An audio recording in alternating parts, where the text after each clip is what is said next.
નમસ્કાર નમસ્કાર નમસ્કાર વહાલા વિદ્યાર્થી મિત્રો, કેમ છો? મજામાં? હું છું દિવ્યેશ ઘાડિયા અને સ્વાગત કરું છું આપ સર્વનું આપના પોતાના પરિવાર આપણી પોતાની યુટ્યુબ ચેનલ ઓશન જ્ઞાન લાઈવમાં. અને લાવ્યો છું તમારી માટે એક ખજાનો. જી હા, પ્રથમ પરીક્ષા નજીક આવી રહી છે. પ્રથમ પરીક્ષાની જોરશોરથી તૈયારી શરૂ કરી દીધી હશે.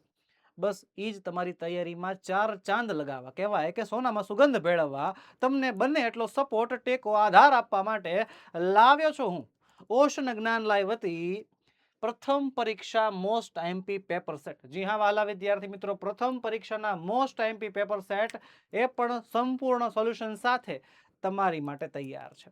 જે તમને મળશે ક્યાંથી? માત્ર ને માત્ર આપણી યુટ્યુબ ચેનલ ઓશન જ્ઞાન લાઈવમાંથી. તો ચાલો કરીએ શરૂઆત આપણા પ્રશ્નપત્રોની. આજે આપણે ભણીશું ધોરણ 10, આપણો પ્રિય વિષય અંગ્રેજી, જેમાં પેપર નંબર 2 જેમાં પ્રશ્નપત્ર નંબર 2 માં સેક્શન બી જે છે આજે આપણે ભણવાનું છે. અગાઉ આપણે પેપર નંબર 1 અને પેપર 2 માં સેક્શન એ ભણી ચૂક્યા છીએ.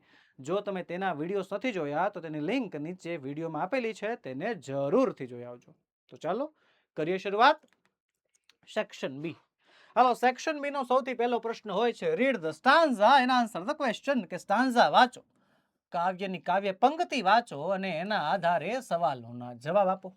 તો ચાલો સૌથી પહેલા કાવ્ય પંક્તિ વાંચી લઈએ ને પછી સવાલોના જવાબ તરફ આપણે આગળ કૂદકો મારશું. હવે એક મિનિટ, સેક્શન એ ની અંદર જે પેરેગ્રાફ વાળા સવાલ જવાબ પૂછાય છે અને સેક્શન બી શરૂ થતા જે પોયમ વાળા સવાલ જવાબ આવે છે, બંને વચ્ચે શું ફેર છે? સેક્શન એના સવાલ જવાબ સહેલા. કેમ સહેલા? કારણ કે પેરેગ્રાફમાંથી લગભગ મોટે ભાગે જે છે આપણને બેઠા જવાબ મળી જતા હોય છે, અથવા તો આપણે ફેરફાર જવાબમાં ખાલી થોડો જ ફેરફાર કરવો પડે એમ છે. પણ અહીંયા પહેલા પોયમ સમજવી પડશે, એ પોયમ સમજ્યા પછી સવાલ સમજવો પડશે અને પછી એના આધારે જવાબ લખવાનો થશે. ઓકે, તો બી રેડી. શું કહે છે?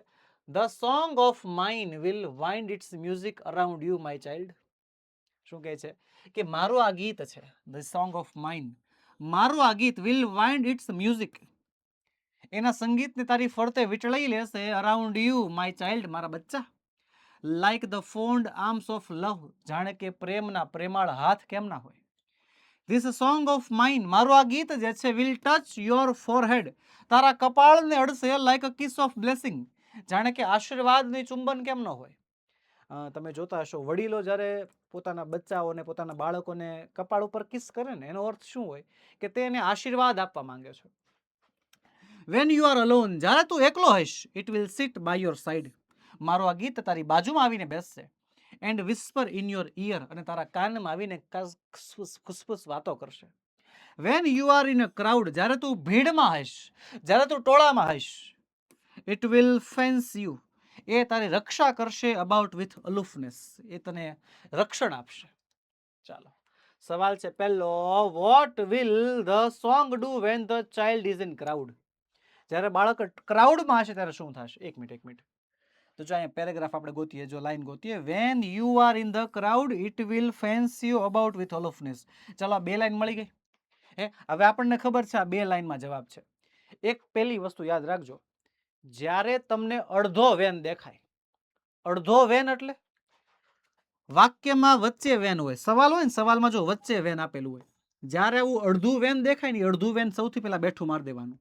Van the child is in the crowd, અહીંયા બેઠું લખી નાખવાનું, van the child is in the crowd. Okay, પછી ઇટ વિલ છે, આ ઇટ એટલે શું?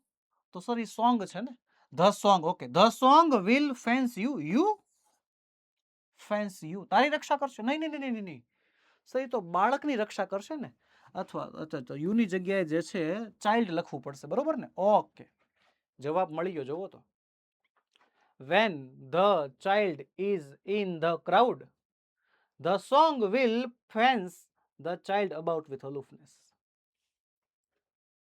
ઓકે, પણ પાછળ સિમ્પલ ભાષામાં લખી નાખ્યું મેં. હવે એટલું બધું લાંબુ લખવા કરતા, van the child is in crowd, the song will protect the child, song એને બચાવશે. બે રીતે લખી શકો. એક તમને આ જો બધા પ્રોટેક્ટ ને આ બધા શબ્દો યાદ રહી જતા હોય, વેલ એન્ડ ગુડ છે, એમ જ લખાય. પણ સર મને બેઠી લાઈનમાંથી ચેન્જીસ કરીને શીખવાડો, તો જો આ બેઠી લાઈનમાં ચેન્જીસ, પહેલી લાઈન તો આપણે લખી જ નાખી છે, બરોબર, આ પહેલી લાઈન આપણને સવાલમાંથી મળી જ ગઈ છે. જે બીજી લાઈન છે ઇટ વિલ વાળી, તો ઇટની જગ્યાએ શું આવશે? ધ સોંગ આવશે. The song will fence you, યુની જગ્યાએ શું આવશે? ધ ચાઇલ્ડ આવશે, પાછળનું બેઠું આવશે. સિમ્પલ. હાલો બીજું. What will the song do when the child is alone? કે ભાઈ ગીત શું કરશે જ્યારે બાળક એકલું હશે? તો જો એક મિનિટ, મેં શું કીધું તું? અડધો વેન આવે એટલે બેઠો લખવાનું થાય. When the child is alone અહીંયા આવશે. When you are alone. Okay, આ લાઈન હાવ કાઢી નાખવાની. Okay, it will. Okay, it will છે, ઇટ નહીં આવે, શું આવશે? The song. The song will sit by your side. Your side નહીં, ચાઇલ્ડ્સ સાઈડ, બાળકની બાજુમાં આવીને બેસશે and whisper in your ear, whisper in his ear, એના કાનમાં વાત કરશે. જોઈ શકો છો છે. લાઈનમાંથી બેઠો ફેરફાર, અમુક શબ્દોના ફેરફાર કરી નાખો એટલે જવાબ જો બેઠો આવે. પછી હાલો, what is the antonym of the word curse? Antonym એટલે થાય વિરોધી અને કર્સ એટલે થાય છે શ્રાપ. તો શ્રાપ નામના શબ્દનો વિરોધાર્થી થાય છે આશીર્વાદ. આશીર્વાદ એટલે થાય બ્લેસિંગ. મળી ગયો જવાબ. સિમ્પલ છે કે નહીં? બસ ચાલો વધીએ આગળનો પ્રશ્ન. Read the paragraph and answer the question. Paragraph વાંચો અને એના આધારે આપો સવાલના જવાબ. આપણી સપ્લિમેન્ટરી રીડર બ્લેક બકમાંથી પેરેગ્રાફ આપ્યો છે. 5 ગુણનો પૂછાય છે. એક પેરેગ્રાફ આપ્યો હોય અને 5 સવાલના જવાબ હોય. જવાબ આપણે દેવાના હોય, 5 સવાલ હોય. ઓકે, સૌથી પહેલું કામ, પહેલા પેરેગ્રાફ વાંચો, પેરેગ્રાફને સમજો, પછી આગળ વધો. સવાલ જોઈને પેરેગ્રાફ વાંચવો નહીં. સવાલ જોઈ લે પછી પેરેગ્રાફમાં શોધવો, ખોટું. પહેલા પેરેગ્રાફ વાંચો, પહેલા પેરેગ્રાફ સમજો. બહુ વાર નહીં લાગે, બિલકુલ વાર નહીં લાગે, 2 જ મિનિટ થશે વાંચતા અને સમજતા. હાલો, અને હા, આ પેરેગ્રાફ એ પાછો બ્લેક બકમાંથી જ છે, બ્લેક બક નામના યુનિટમાંથી. શું કહે છે? The black buck is also known as a Krishna Jinka in Telugu language. કે બ્લેક બકને તેલુગુમાં કૃષ્ણ જિનકા કહેવાય છે. It has been declarated the state animal of Andhra Pradesh. એને આંધ્રપ્રદેશ રાજ્યનું સ્ટેટ એનિમલ જાહેર કરવામાં આવ્યું છે. અધર લોકલ નેમ્સ, બીજા સામાન્ય લોકલ નામ જેવા કે સ્પીસીસ આ જાતિના ઇન્ક્લુડ નામ છે કાલા હિરણ, સાસિન, ઇલરાની માન, કૃષ્ણ મૃગા, આ બધું નામ છે. કૃષ્ણ મૃગા ઇન કન્નડમાં કૃષ્ણ મૃગા કહેવાય છે. એન્ડ કલ્વિત કહેવાય છે મરાઠીમાં કલ્વિત કહેવાય છે. ચાલો, અકોર્ડિંગ ટુ ઇન્ડિયન માઇથોલોજી, ભારતીય માઇથોલોજી પ્રમાણે, ભારતીય માન્યતા પ્રમાણે, black buck or Krishna Jinka is consider as the vehicle of god moon. કે બ્લેક બકને અથવા તો કૃષ્ણ જિનકા જેને કહેવાય છે એને ચંદ્રદેવનું વાહન ગણાય છે. અકોર્ડિંગ ટુ ધ ગરુડ પુરાણ એવું કહે છે કે ભાઈ કૃષ્ણ જિનક બ્રિંગ્સ પ્રોસ્પેરિટી. કૃષ્ણ જિનક લાવે છે પ્રોસ્પેરિટી એટલે કે સમૃદ્ધતા. આ બ્લેક બક, આ કૃષ્ણ જિનક જ્યાં વસવાટ કરે ને ત્યાં સમૃદ્ધતા આવે. In the areas where they live, જ્યાં બ્લેક બક રહેતું હોય એ વિસ્તારોમાં સમૃદ્ધતા આવે છે, વિકાસ થાય છે. ઓકે, પ્રગતિ થાય છે. કેટલી વાર લાગી? કેટલી? 2 મિનિટ થઈ, આખી 2 મિનિટ. હાલો, what is black buck called in Telugu? Black બકને તેલુગુમાં શું કહેવાય છે? The black buck is also known as a Krishna Jinka in Telugu language. Sir બેઠું લખી નખાય? બેઠું લખી શકાય. આ ઓલ્સો કાઢ નાખવાનું, વાંધો નહીં. ઓલ્સો શબ્દની જરૂર નથી, બેઠું જીકી નાખો તમ તારે. પછી write any 3 local names of the black buck. Black બકના કોઈ પણ 3 લોકલ નેમ, કોઈ પણ 3 નામ. તો જો અહીંયા લખ્યા other local names for the black buck, નામ છે કાલા હિરન, સાસિન, ઇલરાની માન. 3 લખી નાખો, સિમ્પલ. કાલા હિરન, સાસિન, કૃષ્ણ મૃગા, 3 local names of the black buck. પતી ગયું. પછી એક મિનિટ ઘણા એમ કે સર આમાં પાછળનું ન લખવું હોય તો કાંઈ નહીં. તમને હું કીધું 3 લોકલ નામ લખો, 1 2 3, પતી ગયું. End of the discussion. End થઈ ગયું. પછી હાલો, which state has declared the black buck as its state animal? કયા રાજ્યે જે છે બ્લેક બકને રાજ્ય પ્રાણીનો દરજ્જો આપ્યો છે? તો કયા રાજ્યે? આંધ્રપ્રદેશ. ઓકે.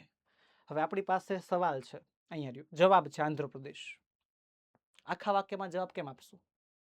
હાલો તો કમેન્ટ કરો. તો હાલો તમને હું ટાસ્ક આપું, કમેન્ટ બોક્સમાં મને આનો આખો જવાબ જણાવો. શું થાય હાલો જોઈ. ચાલો આ બાજુ સાઈડમાં ઊભો રહી જાવ એટલે તમને દેખાય, બરોબર? પેરેગ્રાફ આખો દેખાય. હાલો મને કમેન્ટ બોક્સમાં જણાવો કે આનો આખો જવાબ શું આવશે. આપણી પાસે સવાલ છે, આપણી પાસે જવાબ પણ છે. ચાલો લખી બતાવો.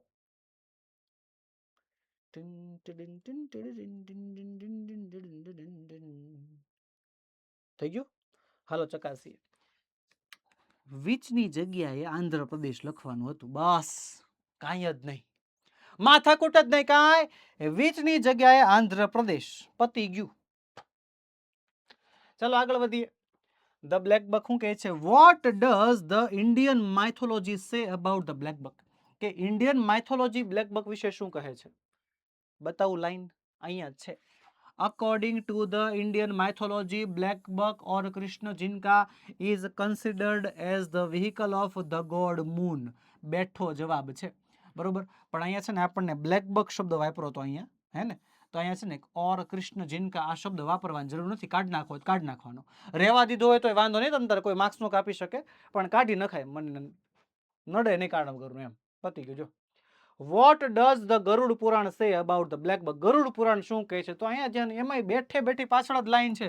According to the Garuda Purana, Krishna Jinka brings the prosperity in the areas where there live. Sir અહીંયા બ્લેક બક નામનો શબ્દ વાપરો છે, અહીંયા કૃષ્ણ જિનકા લખ્યું છે. કાઢી નાખો કૃષ્ણ જિનકા જગ્યાએ જે છે બ્લેક બક લખી નાખશું આપણે, જોઈ શકો છો. પતી ગયું. સર કૃષ્ણ જિનકા રહેવા દીધું હોય તો? મેં રહેવાય દીધું. જો કાંઈ નડે નહીં, કાંઈ તકલીફ આવે નહીં, બરોબર? જો આવી આવી ખોટી બીક નહીં રાખવાની, પહેલી વસ્તુથી ખોટી બીક નહીં. બીજું ખોટી ભૂલો નહીં કારણ વગરની. ઓકે?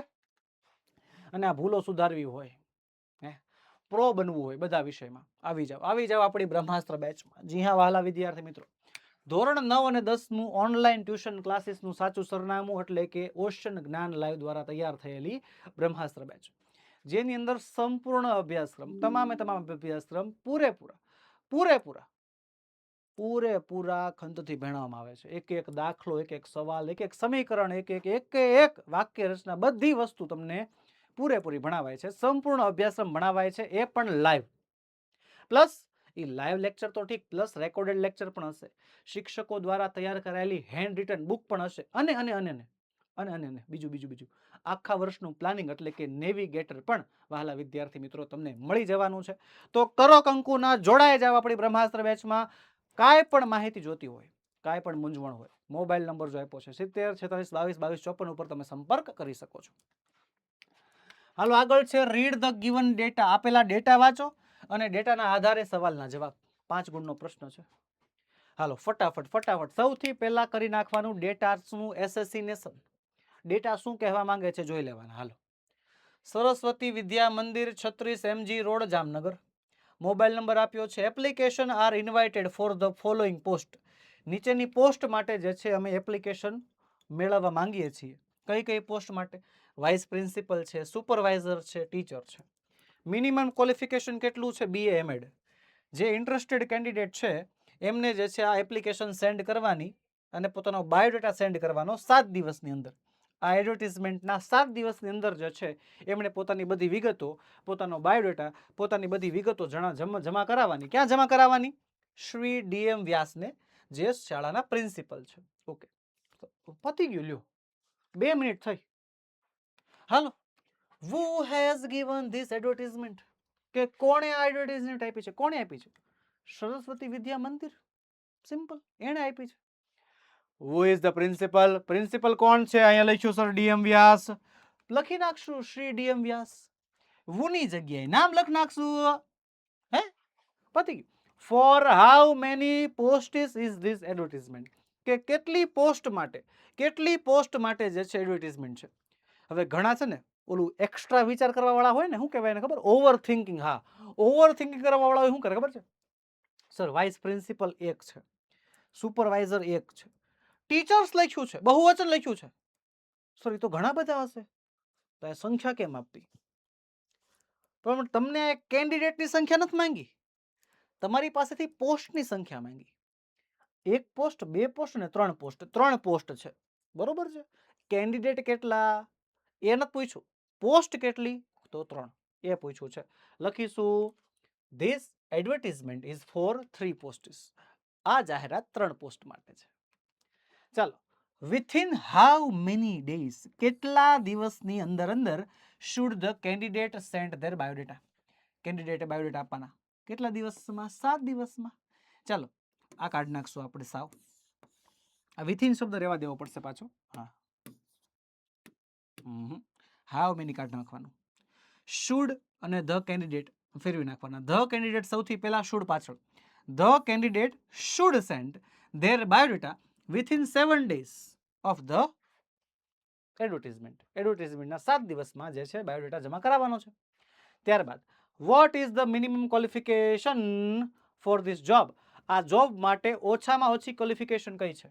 તો એ છે BA એમએડ. તો હું લખીશું BA MEd. The minimum qualification for the job is BA MEd. પતી ગયું, સિમ્પલ. ચાલો, હવે આગળ વધીએની પહેલા ખાસ નોંધ તમારા માટે, ખાસ જાહેર ખબર, ખાસ સૂચના. ધોરણ 10ના આજે મોસ્ટ આઈએમપી પ્રશ્નપત્રનો અભ્યાસ તમે કરી રહ્યા છો, તમે ભણી રહ્યા છો, એનું વિડીયો સોલ્યુશન તમે મેળવી રહ્યા છો. તો એ તમામે તમામ વિષય, ગણિત, વિજ્ઞાન, અંગ્રેજી, SS, Sanskrit, Gujarati, video solution માટે તમારે બધા આ જો સ્કેન કરવાના છે. જે વિષયના તમારે વિડીયો સોલ્યુશન જોતા હોય સ્કેન કરી શકો છો. યુટ્યુબની લિંક ખુલી જશે. ઓકે, ગમે ત્યારે. બીજું, હવે તમારા માટે છે ને માત્ર પ્રશ્નપત્રોના વિડીયો સોલ્યુશન નહીં, પ્રશ્નપત્રો પણ બનાવ્યા છે ફિઝિકલ, રેડી ટુ પ્રિન્ટ, સીધી પ્રિન્ટ આપી શકો એવા પ્રશ્નપત્રો બનાવેલા છે. પ્લસ એના સોલ્યુશનની PDF પણ બનાવેલી છે. બરોબર, સોલ્યુશનનો વિડીયો છે એની કરતા PDF સારી ને. તો સોલ્યુશનની PDF પણ છે અને ખાલી પ્રશ્નપત્ર પણ છે. હવે ખાલી પ્રશ્નપત્રો ક્યાં કામમાં લાગે? એક તો પહેલા તો છે ને મોસ્ટ આઈએમપી જેટલા સવાલો છે એ બધા સવાલોને પ્રશ્નપત્રનું સ્વરૂપ આપ્યું છે, એટલે મોસ્ટ આઈએમપી મટીરિયલ છે એ પહેલા તો. બીજું, જાતે પ્રેક્ટિસ કરવી હોય, સેલ્ફ લર્નિંગ મેથડ, જાતે પ્રેક્ટિસ કરવી હોય ત્યારે કામમાં લાગે. કોઈ શિક્ષક છે, જો આ વિડીયો કોઈ શિક્ષક જોઈ રહ્યા છે તો એ શિક્ષકને પોતાના વર્ગમાં કોઈ એક્ઝામ લેવી હોય ત્યારે કામમાં લાગે. તો એ પ્રશ્નપત્ર અને એનું સોલ્યુશન બંને વસ્તુ તમને મળી શકે છે. ક્યાંથી? આપણી એપ્લિકેશનમાંથી. આપણી એપ્લિકેશન ડાઉનલોડ કરો, ઓશન જ્ઞાન લાઈવ એપ્લિકેશન ડાઉનલોડ કરીને જે છે એમાંથી તમે આ PDF મેળવી શકો છો. હા, કાંઈ મૂંઝવણ થાય, કાંઈ સવાલ થાય, મોબાઈલ નંબર છે જ 70 46 22 22 54. ગમે ત્યારે સંપર્ક કરો ને, તમ તારે ગમે ત્યારે કોન્ટેક્ટ કરો.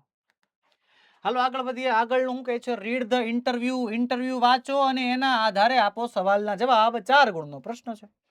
ઓકે, વાતચીત અને ડેટા દર વર્ષે બોર્ડવાળા પણ નવા જ પૂછે છે, એટલે આની પદ્ધતિ ખાસ મોઢે કરવી, આની મેથડ ખાસ તૈયાર રાખવી. હાલો વાંચી લઈએ શું કહે છે. મેનેજર કહે છે welcome to the Indian bank. Indian બેંકમાં સ્વાગત છે. મિસ્ટર પટેલ કહે છે please inform me about different kinds of account. મને અલગ અલગ પ્રકારના ખાતાઓ વિશે માહિતી આપો. મેનેજર કહે છે સેવિંગ એકાઉન્ટ છે, કરંટ એકાઉન્ટ છે ને રિકરિંગ એકાઉન્ટ છે. મિસ્ટર પટેલ કહે છે which account should I open? મારે કયું એકાઉન્ટ ખોલાવાય એમ. તો મેનેજર કહે છે if you are a businessman, જો તમે બિઝનેસમેન છો તો તમારે કરંટ એકાઉન્ટ ખોલાવવાનું, અને જો નથી તો સેવિંગ એકાઉન્ટ ખોલાવી નાખો. તો મિસ્ટર પટેલ કહે છે આઈ એમ અ સર્વિસમેન, કે હું સર્વિસમેન છું. સર્વિસમેન એટલે શું? સામાજિક વિજ્ઞાન ભણો છો ને? હા, એમાં આવતું હશે. સર્વિસમેન સેવાકીય પ્રવૃત્તિ. એ માણસ જે છે એ જોબ કરે છે, બરોબર, નોકરીવાળો માણસ છે, ધંધો નથી કરતો, બરોબર, સેવાકીય પ્રવૃત્તિ સાથે જોડાયેલો છે. એટલે શું થાય સેવાકીય પ્રવૃત્તિ? એટલે તો કે જેમાં તમે પૈસાના બદલામાં સેવા મેળવો. એક્ઝામ્પલ તરીકે મોબાઈલ ફોનની સુવિધા છે. રેડી? મોબાઈલ ખરીદો છો એ વસ્તુના બદલામાં વસ્તુ થઈ, પૈસાના બદલામાં વસ્તુ થઈ. પણ મોબાઈલ ફોનમાં જે રિચાર્જ કરાવો છો, બરોબર, રિચાર્જ કરાવ્યું, તમે પૈસા આપ્યા, એના બદલામાં તમને કઈ વસ્તુ આપી દીધી, હાલ્યો ભાઈ 2 કિલો રિચાર્જ, નહીં ને, તમને એના સેવા આપી, તમે મોબાઈલમાં યુઝ કરી શકો એમ. બસ એ સર્વિસમેન છે. What documents are needed? કયા કયા ડોક્યુમેન્ટ જોશે? મેનેજર કહે છે એડ્રેસ પ્રૂફ આપો અને 2 ફોટા આપો.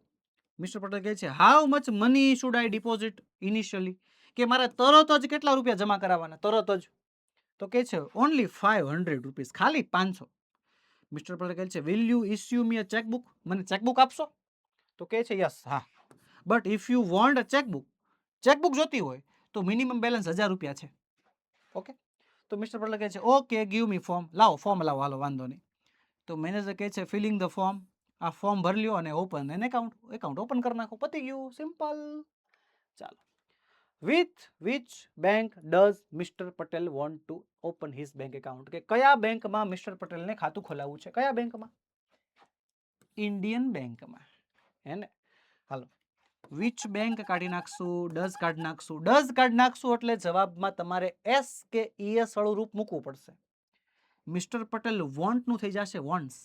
Mister Patel wants to open his bank account in Indian bank. Sir in with લખ્યું છે તો વિથ લખી નાખો, with the Indian bank. Indian બેંકમાં ખાતું ખોલાવો કે ઇન્ડિયન બેંક સાથે ખાતું ખોલાવો, બે એક જ વસ્તુ થઈ ને. Okay, what type of account will Mister Patel open? Mister Patel કયા પ્રકારનું ખાતું ખોલાવશે? કયા પ્રકારનું? તો એ તો સેવિંગ એકાઉન્ટ ખોલાવશે ને. હા હા હા, હું કહે છે હું સર્વિસમેન છું એટલે સેવિંગ એકાઉન્ટ ખોલાવશે. તો ચાલો, mister Patel will open, Mister Patel will open a saving bank account. પતી ગયું. ચાલો, how much balance is required for the chequebook? Chequebook માટે કેટલું બેલેન્સ જોઈએ? મિનિમમ 1000. મિનિમમ. ઓકે, તો લખીશું a minimum balance for 1000, a minimum balance of 1000 rupees is required for the checkbook. Chequebook માટે minimum 1000 રૂપિયાનું બેલેન્સ જોશે. ત્યારબાદ how much money should mister Patel deposit initially? કે મિસ્ટર પટેલને કેટલા રૂપિયા જે છે ઇનિશિયલી તરત જમા કરાવવાના? તરત કેટલા? તો જો ઇનિશિયલી કેટલા છે? Initially 500, only 500. તો શું કહે છે કે ભાઈ mister Patel should deposit 500 rupees initially. Mister પટેલને 500 રૂપિયા તરત જ ઇનિશિયલી જે છે જમા કરાવી દેવાના. સિમ્પલ. ચાલો, તો અહીંયા આપણો સેક્શન બી પૂર્ણ થાય છે. પણ જેમ કહેવાય કે લોઢું ગરમ કરવું જરૂરી નથી, લોઢું ગરમ કર્યા બાદ એના ઉપર હથોડા મારવા પડે ને. આખો અભ્યાસક્રમ પૂરો થાય, આખો સિલેબસ પૂરો થાય ને રિવિઝન ન થાય તો હે ને? તો એ રિવિઝન માટેનો અંતિમ પ્રહાર એટલે કે આપણી આઈએમપી બેચ ટૂંક સમયમાં શરૂ થવાની છે. બરોબર, પ્રી રજિસ્ટ્રેશન શરૂ થઈ ગયું છે. જેને જોડાવવું હોય અત્યારે જોડાઈ શકો છો. અને હા, બ્રહ્માસ્ત્ર બેચમાં જે જોડાઈ ચૂક્યા છે એને રિવિઝન બેચ એટલે કે આઈએમપી બેચ બિલકુલ ફ્રી છે. જેટલા લોકો બ્રહ્માસ્ત્ર બેચમાં જોડાઈ ચૂક્યા છે એના માટે આ આઈએમપી બેચ બિલકુલ ફ્રી છે. એટલે જો બ્રહ્માસ્ત્ર બેચમાં જોડાવા માંગતા હોય તો પણ આપણો મોબાઈલ નંબર આપ્યો છે, એમાં સંપર્ક કરી શકો છો. અને આ વાત ગેરંટી સાથે કહું છું, દર વર્ષે આઈએમપી બેચમાંથી દર વર્ષે 90% જેટલું તો પૂછાય જ છે. એવરી યર દર વર્ષે 90% પૂછાય છે. તો ભાઈ જેટલા વિદ્યાર્થી મિત્રો ન જોડાણા હોય, જોડાવા માંગતા હોય, આવી જાજો, જોડાઈ જાજો આપણી બ્રહ્માસ્ત્ર બેચમાં. વધુ માહિતી માટે મોબાઈલ નંબર 70 46 22 22 54 ઉપર સંપર્ક કરી શકો છો. તો બસ વહાલા વિદ્યાર્થી મિત્રો, આજના વિડીયોમાં એટલું જ. આજે આપણે ભણ્યા પ્રશ્નપત્ર નંબર 2 સેક્શન બી. મળીશું આવતા વિડીયોમાં જેમાં આપણે પેપર નંબર 2 સેક્શન સી ભણીશું. ચાલો મળીએ. જય હિન્દ, જય ભારત, જય જય ગરવી ગુજરાત.